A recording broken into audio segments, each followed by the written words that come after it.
Start her. Trip of a lifetime. Let's fucking go. Alright, so I couldn't find my debit card this week. It was like literally a few days ago, like 3 days ago.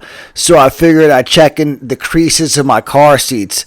Thank the Lord I did, because the first thing I saw underneath my driver's seat, I was looking like, is that a fucking joint? I think a passenger dropped it in my car. That type of shit would happen to me. I get in trouble for some shit that I didn't actually do, but it's something that I would do, so I look guilty as a motherfucker anyway. If I had got pulled over and the cops said that they smelled weed and asked to search the vehicle, I'd probably be like, just search it, I don't care. And then when they found the joint, I'd be like, no way, it's not possible. And I'd be like, oh, I drive Uber, I swear it's not mine. And they'd be like, yeah, right, tell it to the judge. It literally would have ruined my life. Just like that, I would have lost the best job ever, and inevitably it would have led to me moving back in with my parents back in Florida. I wouldn't have been able to hold down an apartment while cleaning up my financial situation like that without being able to drive rideshare anymore. But like, I was drawing up my defense for this podcast episode, trying to like break down as to why it's impossible for the joint to have been mine, because I don't ever bring weed into my car, and there's no way that a joint would just randomly slipped into my pocket. But then I remembered one possibility. My dude Chad O does a podcast called ATX Comedy, and I did the podcast, and when I went there, I brought a few joints with me, and I don't know how many I actually had, so theoretically, it's possible for one of those joints to have slipped out of my pocket. So I could see it possibly being that. Like, so now it's not impossible. But if it was one of those joints, that means I've been driving around with that joint in my car since February. I've been pulled over a few times in that time span, and I will say I have like a track record for not being careless. I sold trees for mad years. There was like a period when I would drive around with like 100 dime bags at a time. Like, that's what I would start the day off with on certain days. Like, if I knew it was going to be a busy day, I would leave the house with 100 bags. And I never accidentally lost one bag in my car, but those bags I knew to keep track of. Like, I always had count of how many I had and how many I was supposed to have, so that if one was missing, I knew to look for it, because I didn't want to accidentally lose a bag in my car. Like, that was always like a big thing to me. But this joint was even like a thought in my mind, so like I didn't even know, like when I left the studio, I don't know whether I had 3 or 4. So theoretically or hypothetically speaking, one of them could have been missing and I wouldn't even know. So like, I can't be like it's impossible that the joint was mine. But obviously it's besides the point whether or not it's technically mine when I'm dealing with the cops. It's in my car. I would have gotten arrested. And it's crazy because there have been times recently when I'm driving with passengers in the car and I'm thinking, why does it smell like my car is banging like herb right now? Or like, not even with passengers in the car, because it could be them before I even pick up the passenger. But that was only within the past few weeks. It's not like I've noticed it for like 6 months. Like, if it was in my car for the last 6 months, then I went mad long without noticing a smell in my car. Remember, kids, to say no to drugs. Which actually bridges me to something I wanted to mention. Me and Rogan are like the same exact person, except he's like a more alpha version and like a harder working person. But because of our like exact opposite positions in life right now, we kind of have polar opposite perspectives on some things in certain instances. Like, if Joe Rogan was still trapped in Boston and was still a driver as an occupation, and it never worked out for him in show business, or he like never even tried to get into, let's see if he would still see life like as rainbows and butterflies like he does now, because that's a lot of where we don't see eye to eye. He just has a more positive outlook on things than me. But Rogan loves to hear a good success story. He loves to hear someone fucked up in life and like gets their shit together and like rises from the ashes. But like I said, since I'm in the opposite position in life, I like to hear the opposite. I love hearing a story of like a famous celebrity strung out on drugs. I'm like, oh shit, I'm actually like doing better than that person right now. And I feel bad because in this instance the person died, but Matthew Perry is who I'm talking about. R.I.P. Matthew Perry, because apparently he just died of a drug overdose. Like, who knows what Matthew Perry had going on in his life and the rabbit hole that led him down that path.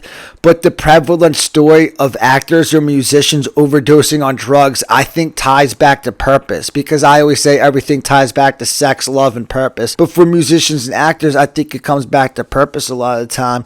Like Macaulay Culkin is like the best example to use, because he's such an extreme example when you're talking about a mega childhood star like he was.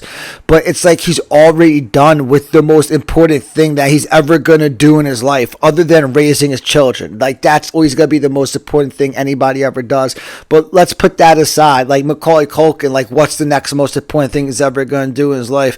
And it's probably the Home Alone movies. You know what I mean? Like, he's already done with the most important thing that he's ever going to do.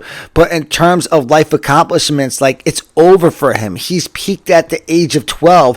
I think it just throws off the linear trajectory of their lives. And once that's over, it's like, what now?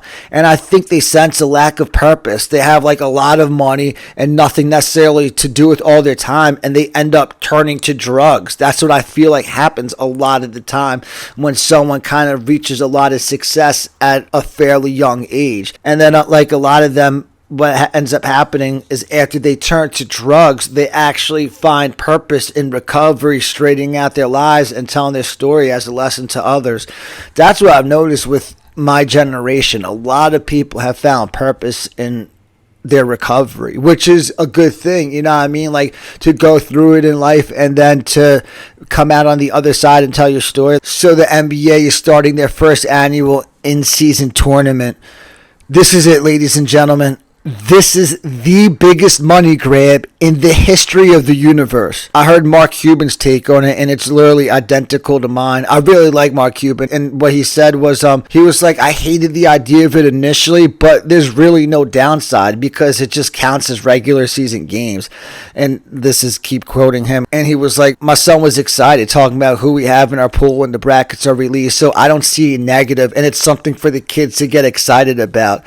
So I agree with all of that. Like, there's no downside to it. It's fun for the kids, and it's gonna bring in revenue, so it's like, why not do it? The only reason I could find not to do it is because it's just borderline offensive because of how blatant of a money grab it is.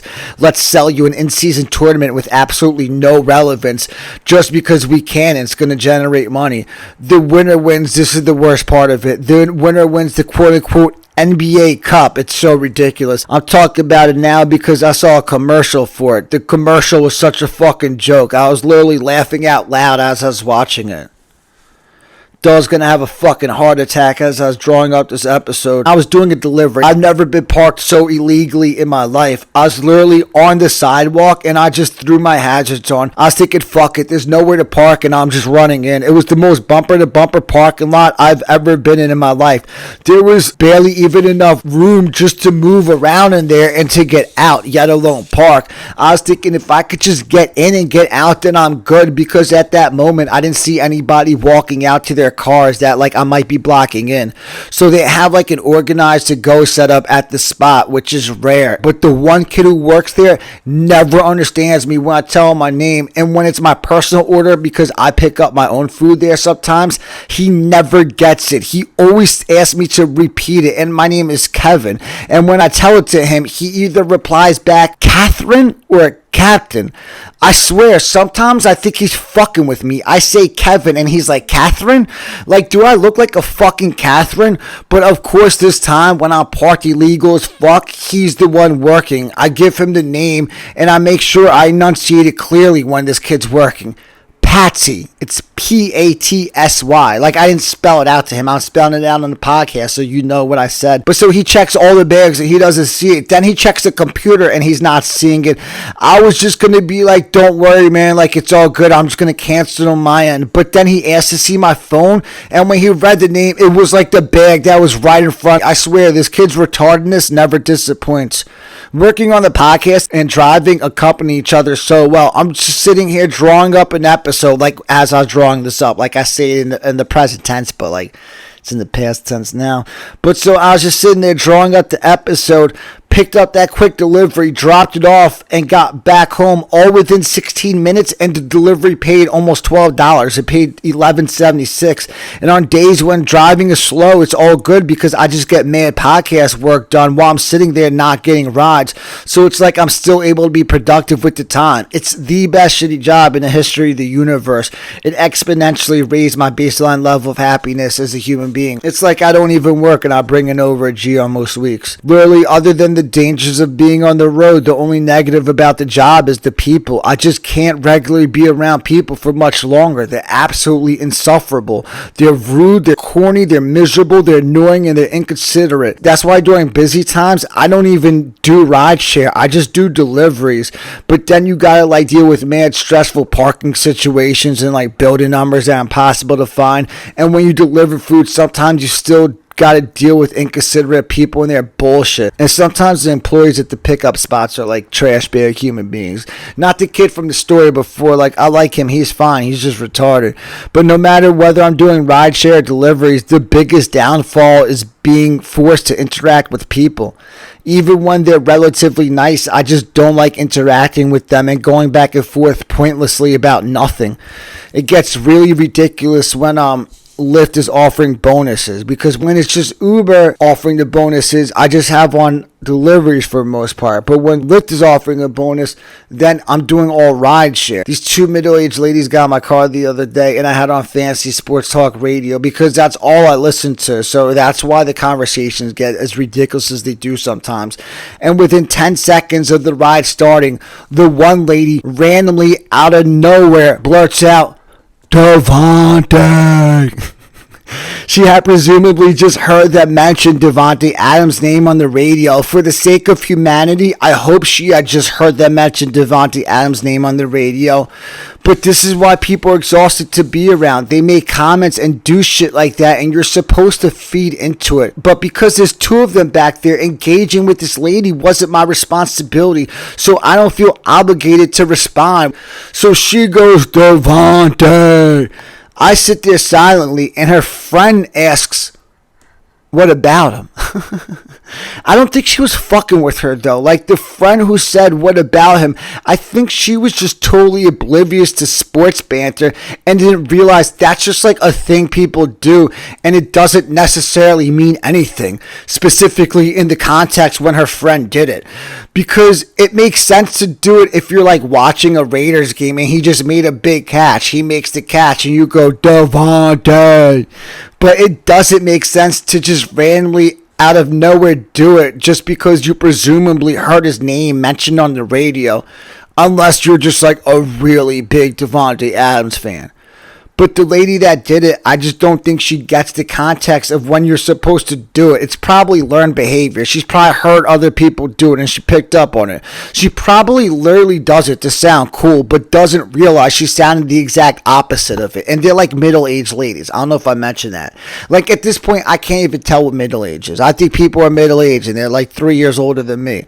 So what her friend did, asking like, what about him, is what I would want to do in a trolling way. Like, that's a dream of mine. When some corny ass old white lady who's trying to sound cool, unprompted, goes, Devontae, I just want to be like, oh yeah, what the fuck about him? But I can't do that because that would be rude of me. Like, and specifically, like, I won't do that ever, you know what I mean? But I really can't do it as a rideshare driver because it's basically in the contract. I'm not going to be rude like that, Sam. But unknowingly, her friend basically did it for me. But like I said, I don't think she was clowning on her. I think it was just being asked as a sincere question, kind of like you mentioned his name, so there must be a reason for it. So her friend asked, what about him? And the lady was like perplexed. She was like, huh?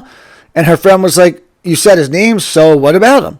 Like, I couldn't believe what was happening in front of me. It was like a beautiful moment in human history, whether accidental or purposely. She was calling out her friend's cringeworthy corniness. So after she was like, well, you said his name, so what about him? The lady didn't really have much of a response. Like, it wasn't noteworthy, at least. It was just something like, I don't know, nothing. I just said his name. So then, like, right after that, the Devontae lady goes, can you turn up the radio? And her friend asked, why do you want him to turn up the radio? And she was like, because I love fantasy football. And her friend goes, but I thought we were going to talk. And the Devontae lady was like, we still can. And then her friend was like, no, never mind. I was sitting there like, oh my God, these must be the two most unbearable people in the history of the universe. And they got steep competition, so I bet they're not like individually the two most unbearable people ever. But I'm guessing together they make the most unbearable combination of two people in the history of the universe. But it doesn't matter that they're unbearable because they're being unbearable to each other, not to me, so I don't give a fuck. As long as it stays between them, then I'm good. So about 5 minutes pass, the car ride's going smoothly, and out of nowhere, all of a sudden I hear, Gino! I literally had to hold back laughter. I cracked a smile for like a millimeter of a second, but I kept it together. It was about to pour out of me. I just wanted to be like, are you gonna be okay back there? It was like she had some kind of Tourette's. I started to think maybe she was special needs, and this other lady's like her helper. But this time when she did that thing, like it was just silence. Like her friend didn't react to it, and obviously like I didn't react to it. Like I said, I was sitting there like cheesing internally and about to just like crack, but I stayed poised. But I gave her the benefit of the doubt and just assumed they might be on her fantasy squad, and she just gets mad hyped when she hears her players. But that was thrown out when they were getting out of the car. The radio host mentioned that somebody was injured, and she was like, oh no, he's a starting quarterback on my fantasy team. But so here's where everything took a turn and got kind of dicey. Luckily, like I said, they were getting out of the car, because if she said this during the ride, I might not have been able to bite my tongue. So she said, oh no, he's a starting quarterback on my fantasy team. And then she asked me, do you know if he's really injured? I was like, I don't know. Who are they talking about? And she was like, oh, you're not even listening. Bitch, talk to your fucking husband like that, not me. You might mistake me for him because how neither one of us fucks you, but I'm your fucking cab driver. You got no right to bitch at me for not listening. And my honest question, which I still don't know the answer to, is, was she mad at me for not listening to her or to the radio? Because ironically, the way she could differentiate me from her husband is I actually was listening to her, because I knew I was going to talk about her on the podcast. So I was listening to everything she was saying so I could accurately recount these stories. I just need to remember it long enough for the ride to end so that I could jot it down in my phone notes. But so her disgust with me for not listening like came out of like nowhere, and it didn't seem like she was joking, but there hadn't been any animosity building up between us before that, so it was weird. It's not like she was starting conversations with me and I was just ignoring her. But here's why, like, I think she was salty with me. The only rational explanation that I could think of was that when she was originally like Devontae, like I said, I'm supposed to feed into it, and I didn't. I think she wanted me to get excited, like, oh yeah, what do you know about Devontae Adams? And she gets to brag about how she plays fantasy football, and she gets the reward of feeling like she's the cooler older lady who impressed the Uber driver with her football knowledge. But instead it backfired. Not only did she not get that, but her friend kind of berated her and made her feel stupid. And I bet she felt like I left her hanging. When her friend was coming at her for doing that thing, I was supposed to come in and save the day, like, oh no, I get it, she's just a big football fan. Who's your favorite team? You know what I mean? But she has the wrong cab driver for that. Obviously, like, in that moment, I wasn't going to step in. Even if I wanted to say something, I'm the driver and they're friends. Like, it's not my place to get involved between them unless it pertains to me. Like, if they're beefing over something that pertains to me, I'll always interject from, like, a diplomatic, peaceful approach. Like, if someone gets on their friend for slamming the door hard, I'll be like, oh no, thanks for the concern, but it's no stress, don't worry about it. But if what they're saying has nothing to do with me, there's essentially an invisible barrier between us when multiple people get into my car. If multiple people get into the whip, it shouldn't be my responsibility to entertain anybody. They should be able to talk amongst themselves. I think I said it, but it's that important of a point that I'm going to hammer it home. You know what I mean? Like, if you get in the car and like you don't have many friends, whatever, talk to the Uber driver. But if you get in the car with your friend, don't fucking talk to the Uber driver, talk to your fucking friend. But like I said, they still drag you or me into their conversation and ask me to give my fucking perspective on the statement, girls used to be stuck up but now they're on that TikTok shit.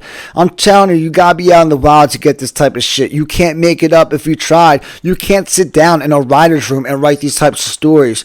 So I had two normal dudes get into the whip and they're having a conversation back there, and I hear one of them go, I did pretty good back in my day in college. I don't know what led them down that road, but he kind of sounded like he was backed into a corner, like he was saying it on defense. He didn't come off as someone who was trying to brag. But when two white dudes are in their 30s or older and they're having the typical gay-ass conversation about girls, that's the go-to line. I did pretty good back in my day in college.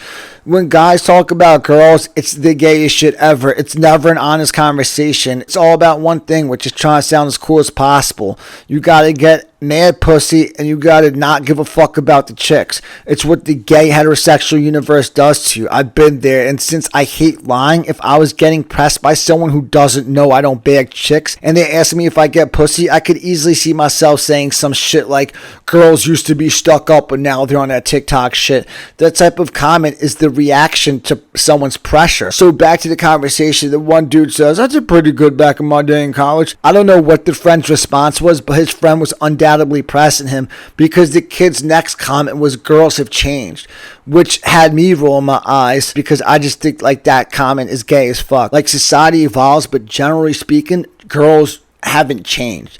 And then his friend was like, how have girls changed? Which was the $1 million question I want to hear the answer to. But this other kid is a fucking boundary pusher. He has absolutely no remorse forcing his friend to talk in circles. So I'm at the edge of my seat waiting for his answer to how girls have changed, and the answer was better than I imagined. That's when he had the epic response of, girls used to be stuck up, but now they're on that TikTok shit. I'm pretty sure that's his exact quote.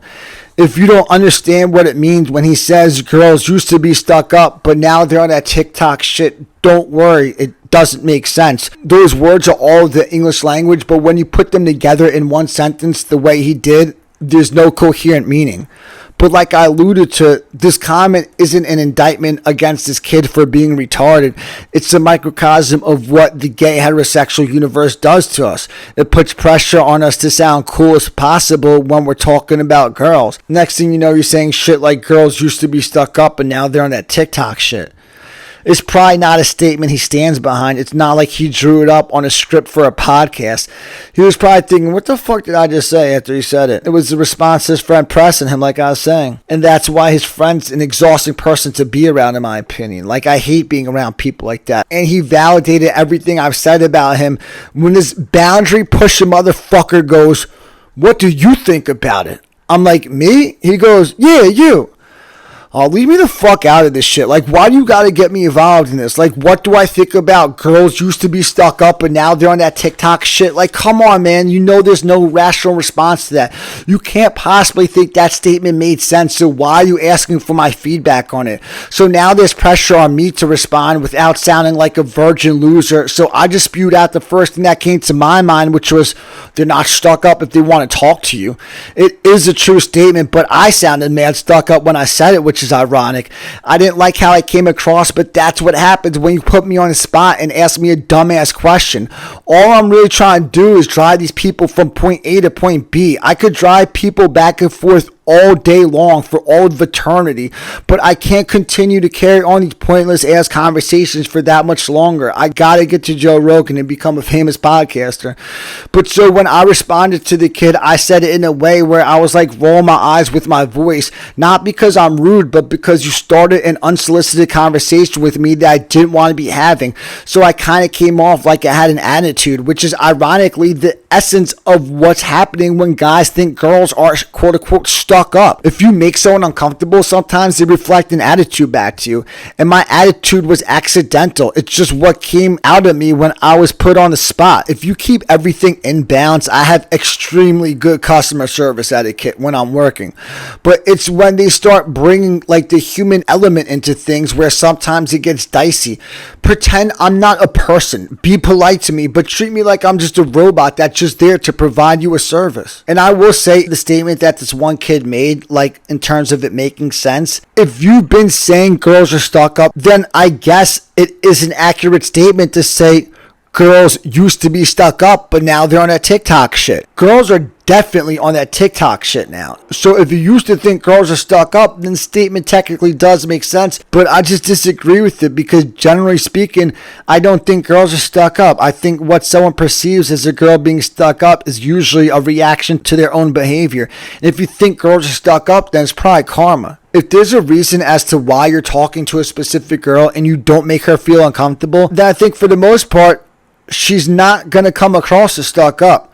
Whereas if you awkwardly approach a girl that's way out of your league at a bar and ask her stupid questions like where she's from and where she went to college, then there's a good chance that you're going to walk away from that conversation thinking that the girl was stuck up. But generally speaking, girls aren't stuck up just like guys aren't assholes. People who make those types of comments are getting, what I like to say, fucked by life. But like I said, the kid in this instance, he was like kind of backed into a corner by his friend and just talking in circles. It's not a testament against him necessarily. But right before they got out of the car, the USC game started. And then that kid said some shit that I didn't like. And he said it unprompted, which means he chose to make this statement. He said, Caleb Williams is overrated. And like quick disclaimer is Caleb Williams is extremely highly touted. But this kid wasn't saying it like the hype is just way too much. He was saying it like, I just don't think he's that good. When I was like 12 years old, I used to say dumbass shit like that, like calling the reigning Heisman Trophy winner overrated. It's a retarded statement for a few reasons. First off, when was the last time this kid who called Caleb Williams overrated actually sat there and watched a USC game from beginning to end, or an Oklahoma game when Caleb Williams was there? And I bet the answer is probably never. If he did, it was no more than 3 times, but there's a good chance that this kid has never sat there and watched a full game of Caleb Williams playing football, and he's going to sit there and call him overrated, the reigning Heisman Trophy winner. And let's say this kid has actually seen a ton of USC games. The second reason it's a retarded statement is like, what's this kid seeing that the professional scouts are missing? I'm so sure this kid could sit there and watch a game of football and evaluate the talent on the field, specifically when he doesn't already know who's who and the perception around each of them as a player. Not to mention, Caleb Williams always has crazy stats. He puts up crazy passing and rushing numbers every game. So if you're gonna think Caleb Williams is overrated, it's gotta be something in his mechanics, because he easily passes the eye test. But me personally, I can't watch someone play football and know if they're an NFL draft prospect or not. Like, I couldn't even tell an average college quarterback from a draft prospect. Like, I could see an average college quarterback work out right in front of me. If you told me he was the best draft prospect in the history of football, I would believe you. You know what I mean? Because if I see him work out in front of me, he just looks like an amazing quarterback. You know what I mean? Like, I can't fucking tell. If you tell me he's great, I'll believe he's great. But I need to be told who's who. I don't watch enough full-length games, and even if I did, I still don't see the game well enough to formulate opinions on my own without the guidance of the experts. So if I need the experts to tell me who the best players are, how am I going to sit there and say they're overrating someone? And when this kid in my car says Caleb Williams is overrated, he's just guessing. He has no basis behind that statement. So whether Caleb Williams struggles in the NFL or goes on to have a Hall of Fame career is irrelevant. It's not like if Caleb Williams is out of the league in 3 years, and I'd be thinking, damn, that kid knew the whole time. I would still think like the kid had no fucking clue what he was talking about, and he just guessed right. If this kid was from Caleb Williams' hometown and he had an up-close look at Caleb Williams his entire career, he would probably think he's like a football god. But instead, we live in a sick society, so it's normalized for people who average 4 points a game in their basketball rec league growing up to call professional athletes soft or overrated. Kelsey. I've never said anything negative about Travis Kelce, but like lately on my podcast, I've been going in on him.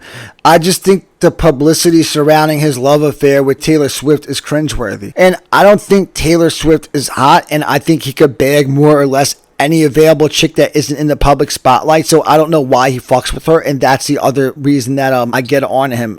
and shit. But I guess I've criticized Kelsey's girl selection, but I've never actually criticized Kelsey himself because, like, I don't have anything bad to say about Travis Kelsey. What I'm about to get into borders on that, but even this, it's not a knock against Kelsey. I'm really just calling out bullshit, and he happens to be the face of it here. He's doing Pfizer commercials advertising for the COVID vaccine, and I have nothing against Travis Kelsey getting paid to do an endorsement.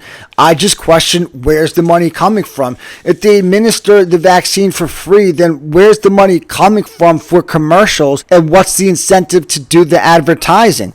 And we all know the answer to the first question is the money's coming from the government. And the answer to the second question is it's because they're profiting off of every vaccine they administer.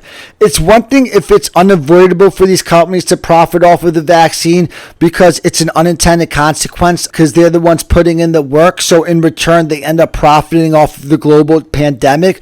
But they're using money they're receiving from the government to pay a superstar athlete to advertise for it. And the way it's being presented to us, they're like, don't worry, the vaccine is free. And maybe I'm wrong, but where else would the fucking money be coming from than the government? You know what I mean? And I don't think they're administering these vaccines out of the goodness of their hearts, especially when I see them advertising for it. But what's the reason why the mainstream media is pushing this vaccine on us?